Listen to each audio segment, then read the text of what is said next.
In this video, I will show you how to play Guns of Glory Lost Island on PC. If you do have any questions or comments regarding this tutorial, feel free to drop that down in the comment section down below the video. And with that being said, let's jump straight into it.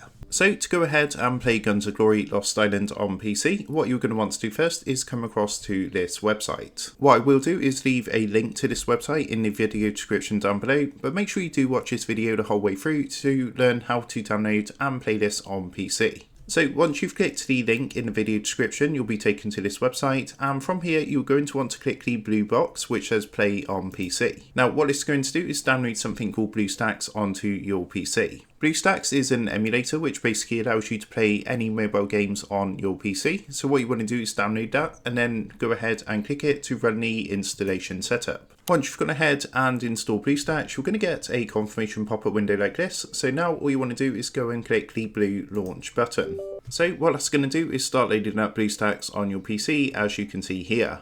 Now at this point, once it's launched through, it should directly take you to the Guns of Glory Lost Island app page. If it doesn't, then what you can do is use the search icon up here, give this a click and then type Guns of Glory and search for that in the store.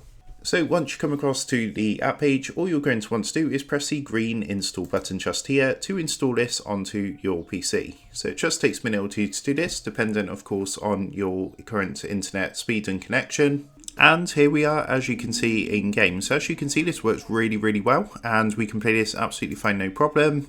But that is how to go ahead and play Guns of Glory Lost Island on PC. So with that being said, I hope this tutorial did help you out today, and if this did help you out, I would really appreciate it if you was to consider dropping down below the video, leaving a like, and also subscribing to the channel. With that being said, I just want to take a minute to thank you guys for watching this quick tutorial, and I will see you in the next video.